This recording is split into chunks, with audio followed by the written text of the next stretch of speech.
The real heiress from the countryside is a total nutcase. She showed up at my birthday party in ragged clothes, then suddenly jumped on the table and started screaming, twisting and crawling around like some dark, twisted shadow. My parents scolded me. "Your sister's not right in the head. Why do you provoke her?"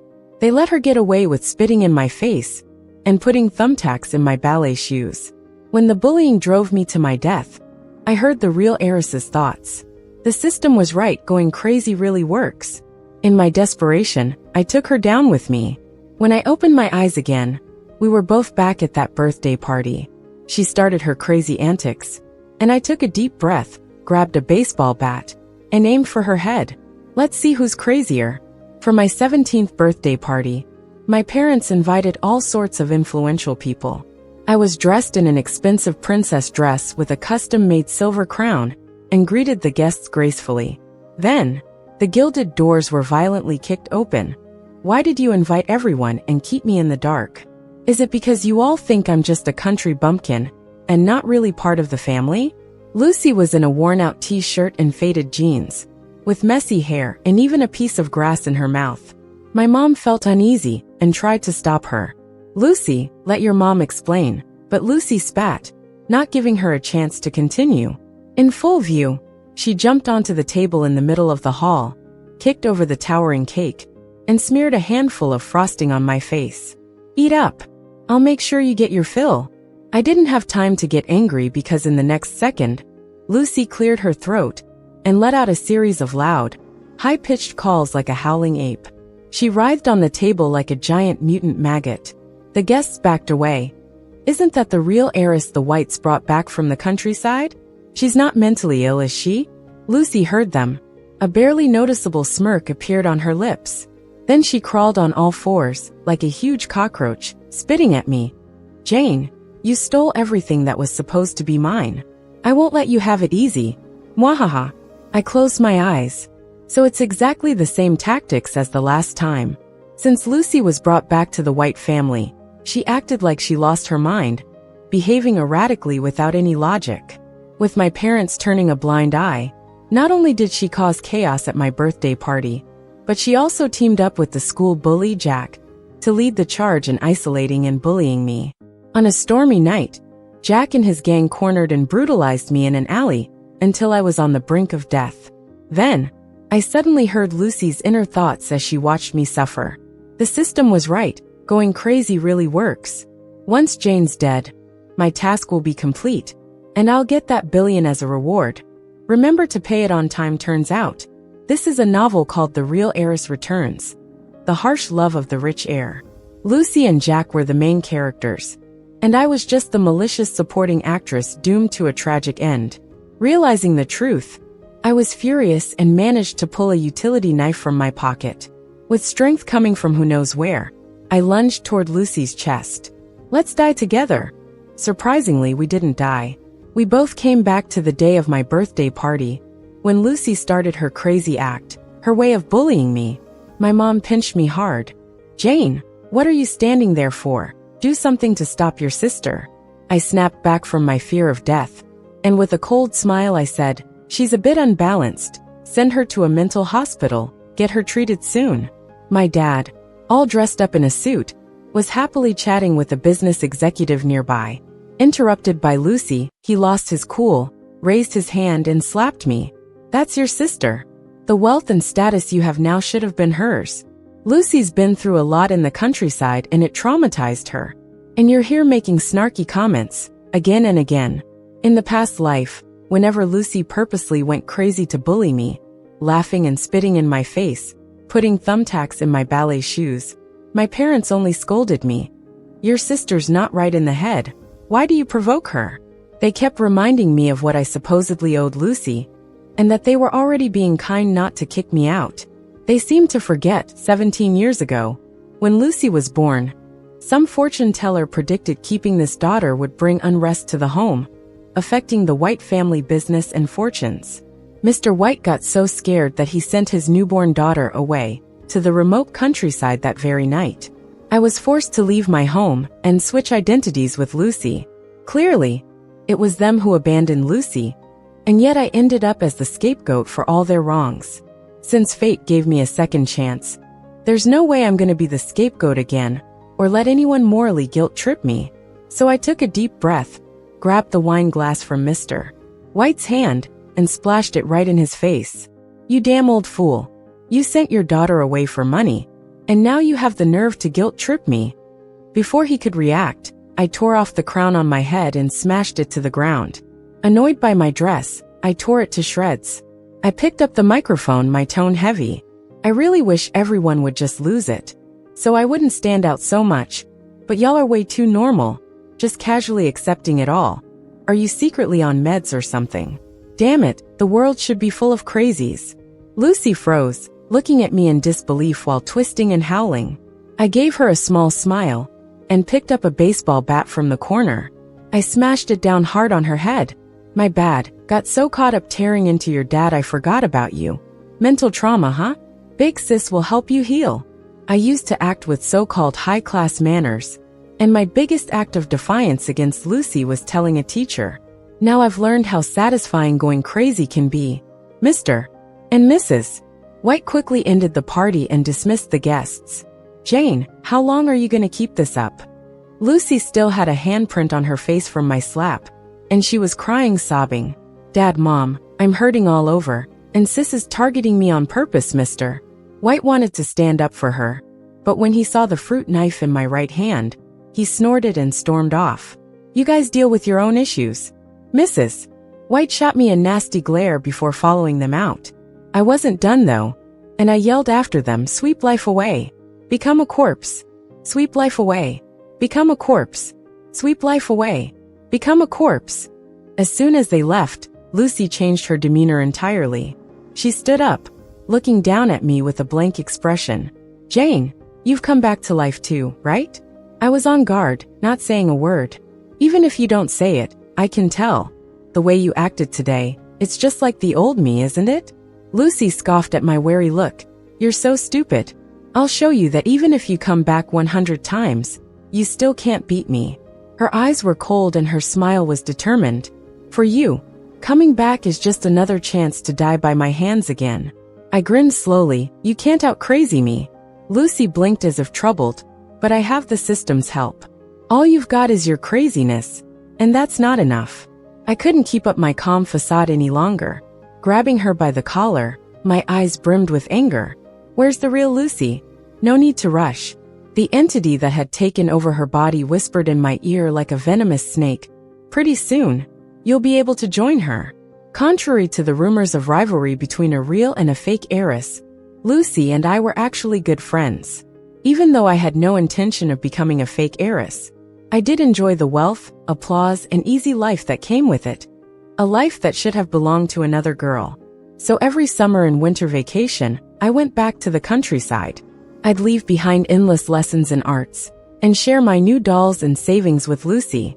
The happiest days of my past life were those moments, running hand in hand with her through golden fields. We weren't sisters by blood, but we were closer than sisters.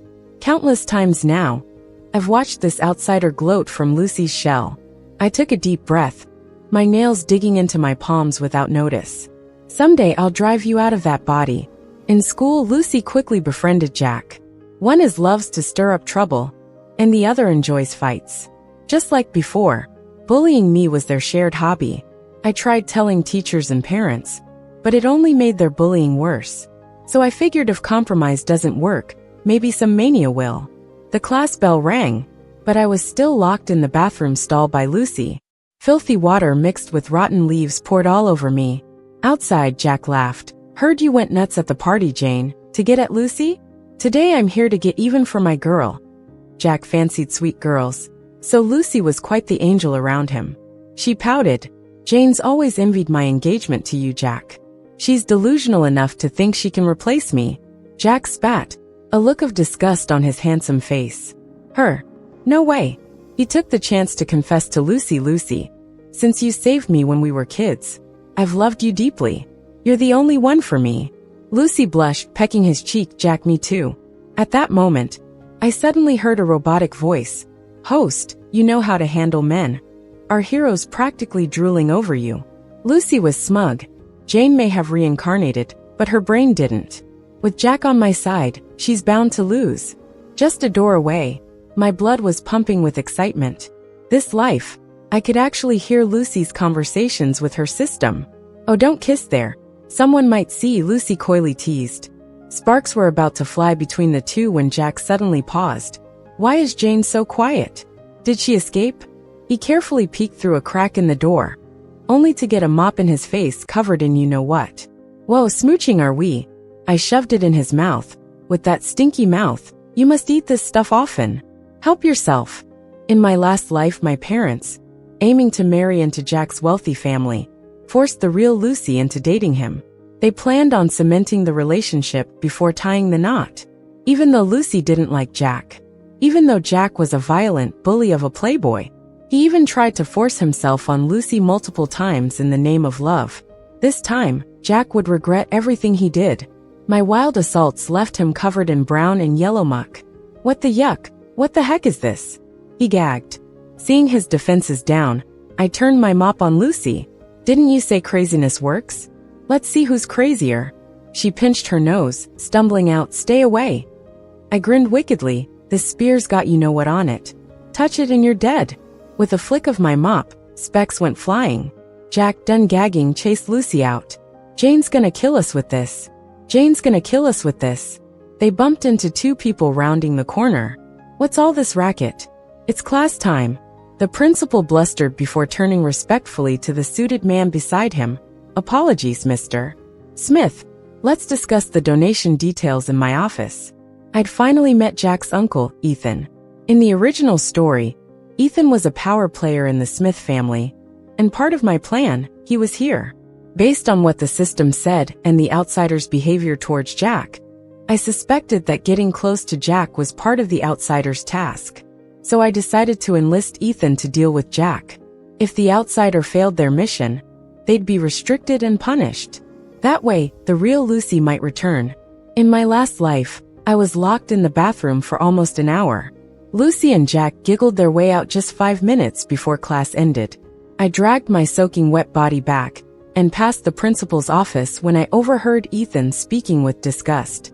"My nephew is notorious for being troublesome. Without him, the Smith family wouldn't be donating money every few days. What a waste of my time." Then, I heard the principal trying to smooth things over with a laugh. Thinking back on this in my new life, I finally understood that Ethan and Jack, the uncle-nephew duo, weren't as harmonious as I originally thought. Running a successful business empire, only for it to be inherited by an uneducated youngster, must be frustrating for Ethan. He must secretly resent Jack, despite his friendly demeanor. Ethan looked down on Jack, who was a mess, and mocked him. "Jack, did you just climb out of a sewer? You stink." Jack pointed at me like he saw his savior and complained, "Uncle, it's this bee who bullied me. Get revenge for me." Naive Jack always believed his uncle, who often bailed him out, genuinely cared for him. Ethan glanced at me with a sly grin. I've never seen anyone openly stand up to Jack before. "Oh, and it's a girl." With confidence, Jack demanded the principal, "Did you hear that? My uncle said it. Expel Jane immediately. She's bullying students and endangering the school environment." Lucy also played the victim, her eyes brimming with tears. "Yeah, Jane has done stuff like this multiple times. If we let this continue, it won't be good for the school." I wasn't scared and didn't defend myself, because I knew Ethan wouldn't punish me. Everyone could see I acted out of desperation, and Ethan would respect me for being the first to resist Jack. As expected, Ethan sighed with disappointment. "Jack, everyone knows your arrogant nature. Stop twisting facts and smearing that girl's name." Jack tried to argue, but Ethan waved him off impatiently. "Just go to class. You're still a Smith family heir. Aren't you ashamed?" Lucy shot me a hateful look and tugged Jack's sleeve. "Jack, let's go clean up." The principal eagerly offered help. "You both can come to my office. I have a shower and spare clothes there." He then fawned over Ethan. "Mr. Smith, I'll first take the young master. We can discuss the donation later." Once they were gone, I discarded the dirty mop and calmly thanked Ethan. Ethan smiled and waved it off. "I remember you. You're the adopted daughter of the White family." "Well, bad luck getting Jack's attention." "Not necessarily," I said, meeting his gaze directly. Mr. Smith, want to make a bet? I bet I can make Jack fall from grace. Ethan paused, his eyes showing interest. Little girl, Jack's my nephew. Do you think I'd help you take him down? I shook my head. We have no ties. I'm just a student of no value to you. But you're a shrewd businessman. Even without me, the story's original plot will have you and Jack at odds once he's more powerful. It's just a matter of time. I didn't reveal my true thoughts and left it at that, knowing Ethan valued his image. You won't need to do anything, I assured him. If I succeed, just don't save him out of pity. Ethan scoffed. Why do you think I'd side with an outsider like you? I smiled confidently. You will agree, Mr. Smith. He wouldn't dare to take the risk himself, but he'd be pleased if I acted as that decisive weapon. With the initial revenge plan set, I couldn't wait to start. First, I reached out to students who suffered under Jack's bullying in the past 2 years. Most were too scared of the Smith family's power to speak out. But I learned something crucial. Jack accidentally killed a male student a year ago. Ethan covered it up with money and influence, but the victim's family never let it go. I found the boy's mom, Mia, and urged her to kneel at the school gate with her son's picture, crying her heart out. Initially, she didn't trust me until I revealed my white family status and promised justice for her son. Security threw her out countless times. Jack kicked her in a fit multiple times, but she persisted. By the third day, reporters finally showed up. At the same time, I anonymously sent a letter, with the victim's voice, to several gossip-hungry social media outlets. It was sharp and hit all the right points. News about a high school bully spread rapidly. This time, Ethan didn't suppress it. He pretended to scold Jack. You're not a kid anymore, Jack. You've been reckless, and now it's time for you to learn a lesson. But as the protagonist of the story, Jack was no fool. With no evidence, he countered by suing her for defamation. The grieving mother came to me in tears, begging for a lawyer. I reassured her, Mia, right now your safety is the priority. I'll send you to another city for a while. We're not there yet, and I never expected to topple Jack so soon. The internet remembers. This is just a spark to light a fire. At night, lying in bed with eyes wide open, I reviewed my recent actions. From the next room, I overheard Lucy and the system talking. Host Jane seems to have gotten smarter. Be careful, the system advised. Only by eliminating her and achieving a happy ending with the protagonist will your mission be complete, the system continued. Unlike the tense system, Lucy was pretty nonchalant. Jane really underestimated the Smith family's background. These are just kids playing house tricks. Jack and I have it all planned. We're going to make sure she regrets it at the coming-of-age ceremony in a month. My thoughts drifted away. Every year, the school holds a coming-of-age ceremony for seniors, like a small party where each class must perform at least one act. In my previous life, Lucy signed me up for a ballet solo. But right before I went on stage, she put thumbtacks in my ballet shoes. My parents were in the audience. As the White family's daughter, skilled in music and arts, I didn't dare to flinch, even with my feet bleeding.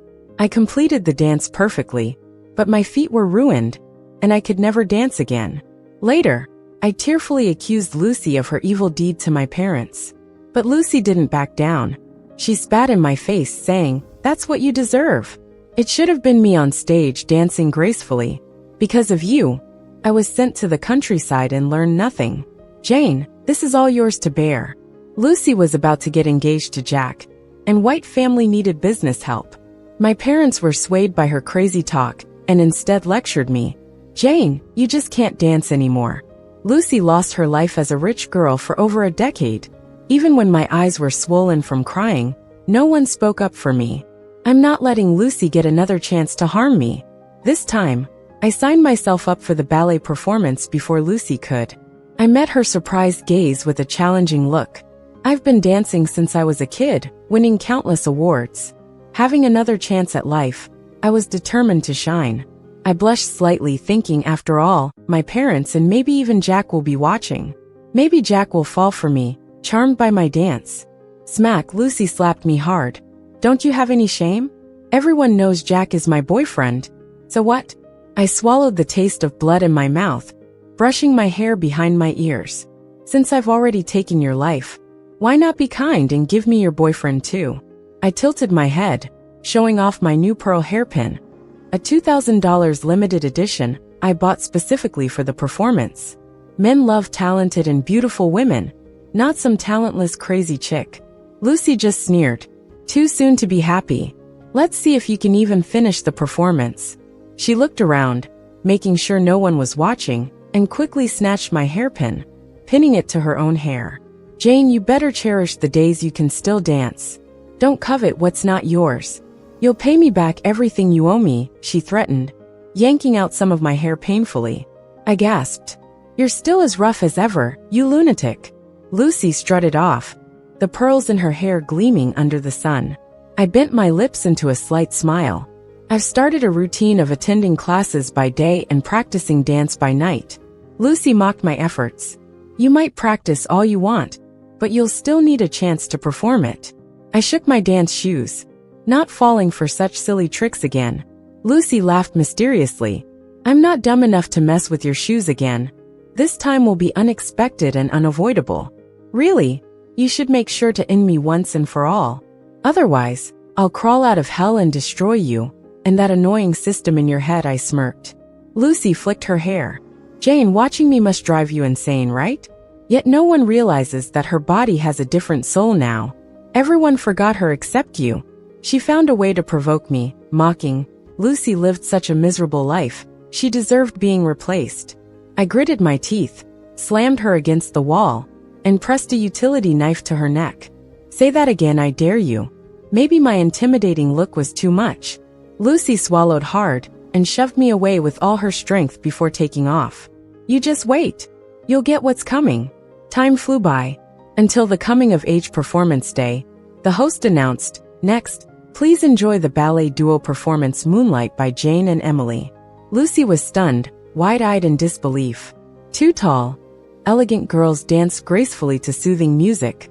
At the same time, I heard Lucy's frantic inner dialogue. How is this possible? Jane signed up for a solo dance.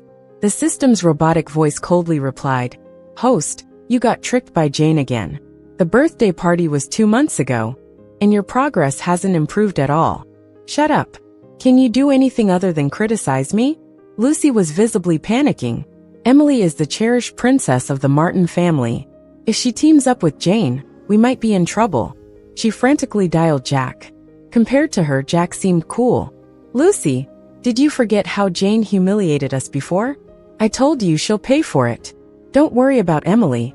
The Martin family isn't even worthy to shine our shoes.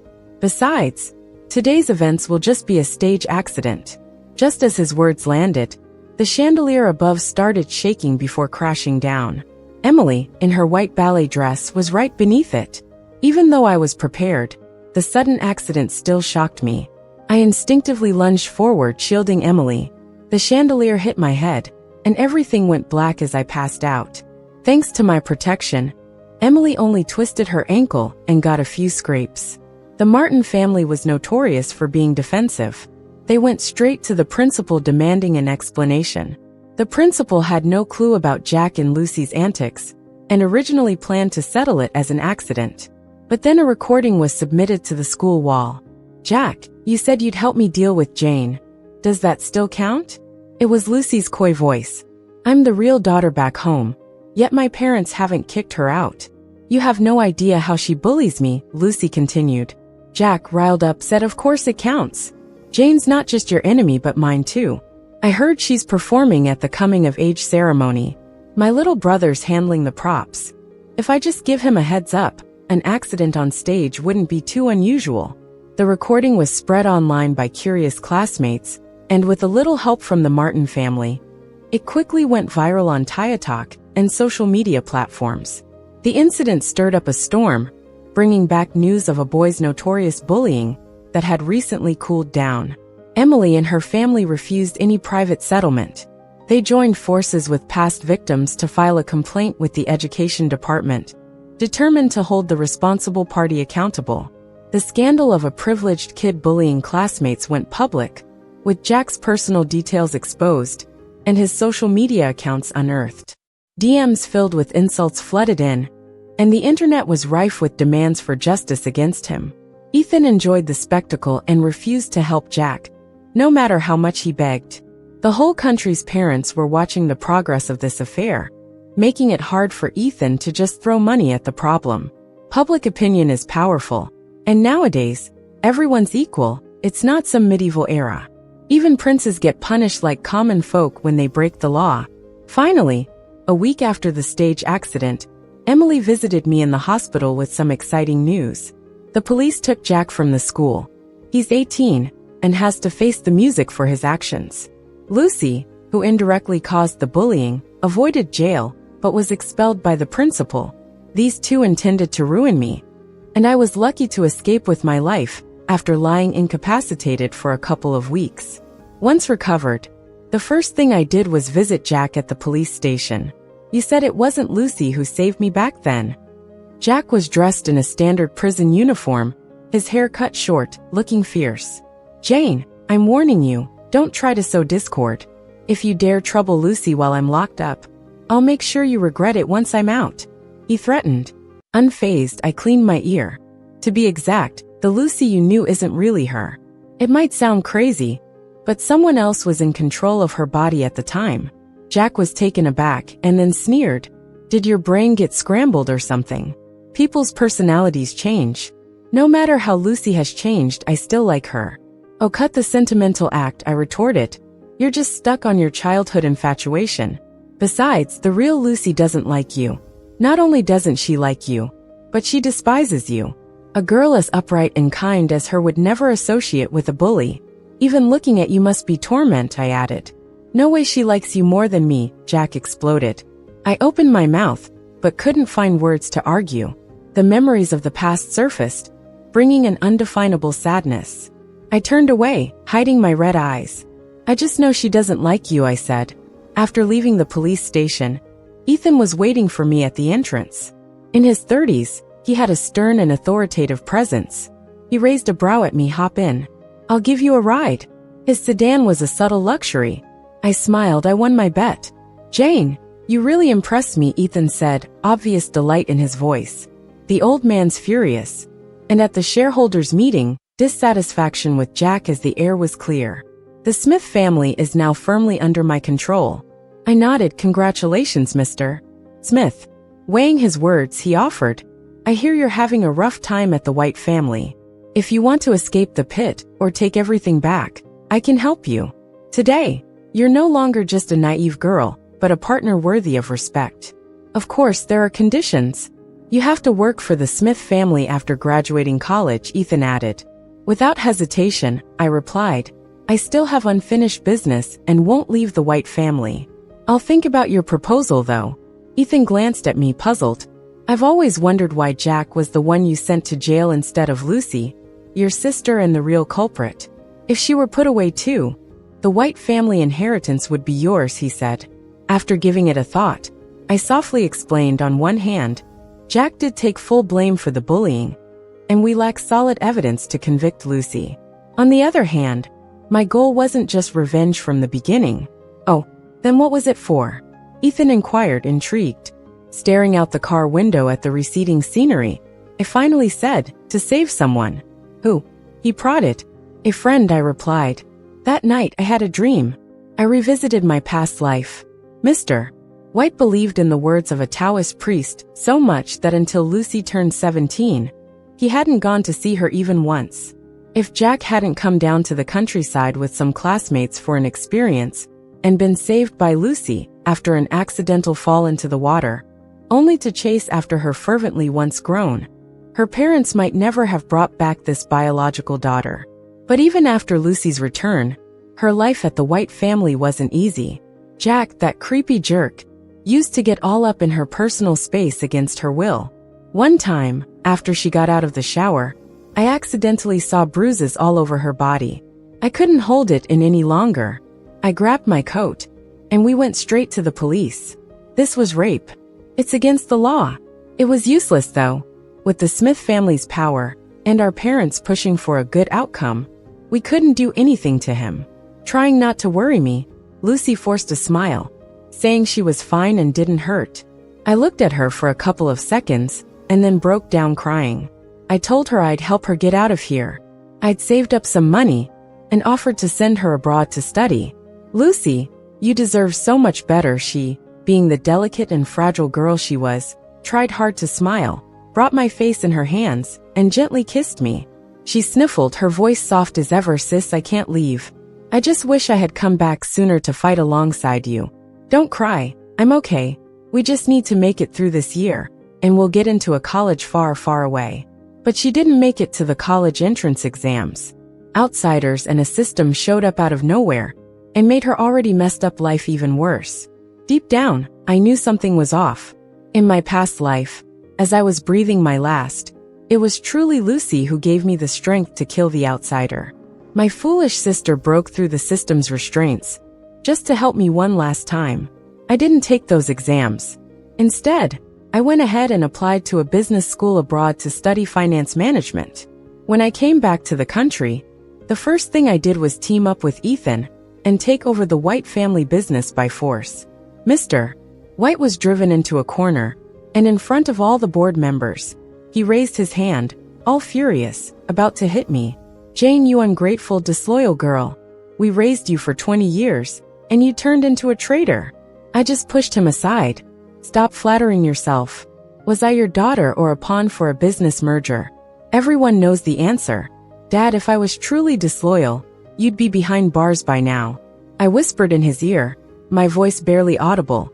All those years with the money laundering and bribing officials, his body shuddered, shocked and terrified, like he didn't recognize me.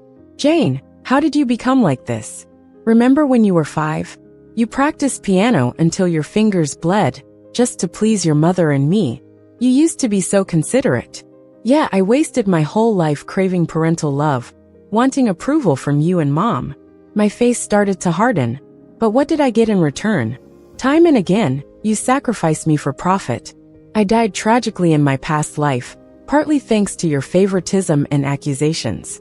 And Lucy, if it weren't for your dreams of marrying into the Smith family, she wouldn't have tragically died? What nonsense are you talking about, Dad? Just pretend I lost my mind on my birthday. I lowered my eyes, giving a cold command. Mr. White is too old, his mind is slipping. Just get him out of here already. Ever since she dropped out of school, Lucy stayed home, sponging off our parents. Despite failing her mission, she was still dreaming of that day when Jack gets out of prison and they reunite. When she heard I had taken over the White household, she got all crazy female lead and threw a fit. But times have changed. I wasn't going to indulge her any longer. At 3 a.m., while I was asleep, she crawled into my room like something out of a horror movie, with a knife aimed at my stomach. In the darkness, I opened my eyes, grabbed her arm in a blanket, and slapped her to the ground. I called the police. Hello, police? I think my sister has gone mad. She tried to kill me in a fit of madness. So everything Lucy used to pride herself on, her so-called craziness, became evidence of her mental illness. Before being dragged off to the asylum, Lucy realized things weren't going her way. She softened her voice, mimicking the real Lucy, begging me, sis, are you really okay with leaving me in a place like that? I know I've done wrong. Give me a second chance, will you? I was momentarily stunned, then disgusted. Your acting is pathetic. The real her would never be like you, pretending to be weak. Your calculating eyes give you away. If this weren't your body, my voice wavered with anger. You think I'm going to let you, Jane, stay cozily in a mental hospital? An unfamiliar system voice suddenly screamed loudly. The two daughters fighting is what's entertaining. How can you how? It seemed reluctant to explain and huffed. It's simply absurd, sickening. I snapped my eyes up. What? I couldn't figure it out before. If this world was a novel, how could bullies like Lucy and Jack be protagonists? Now I get it. None of this was real, and the system just made it all up. It couldn't stand the harmony between the real and fake daughters, and let an outsider fix the plot, with the so-called male lead being a mere tool. What about the real Lucy, my sister, where is she? I battled the emotions within, my voice rough. I can leave you guys alone. Just give her back to me. The system just let out a busy tone and went silent. I wished the system had a body so I could punch it one good time. Lucy gave a twisted smile. Jane, as long as I'm alive, she'll never come back. I stared her down. What do you mean, tell me? She laughed maniacally a few times before being escorted into the patient van by nurses. I stood in dazed shock for a long time, until Ethan called. Did you hear? Lucy got in an accident on her way to the asylum. Funny thing, I was stuck in traffic for a business meeting. Turns out it was your sister up ahead. While unconscious, she was muttering, sis, don't cry. Guess you guys became close, huh? I barely held onto my phone, tears streaming down my face. What did she call me? What hospital is she at? I'm on my way. Afterward. To be fair, every prophecy the fortune teller made on New Year's Day was genuine. But there are always those who think they're clever, clinging to the surface meanings of her words, like Mr. White. Just because of something the fortune teller said in 7th grade, the White parents abandoned their daughter for 17 years. The fortune teller said the daughter would bring turmoil to the home and affect the White family business and wealth. But who knew that what she really meant was that the system and outsider possessing Lucy's body would be the cause, not Lucy herself. Why not just say it clearly? Well, it was said that such heavenly secrets can't be revealed. However, the fortune teller felt a little guilty. So after Jane and the outsider perished together, she summoned Lucy's soul. You weren't meant to die, but perished because of someone from another world. I can give you a chance to be reborn, and you can choose the time. Unexpectedly, Lucy thought about it and asked, if I want to save someone, can I give them the chance for rebirth instead? Who? The young girl in the white dress smiled gently, seemingly unfazed by any pain. My girlfriend, she said.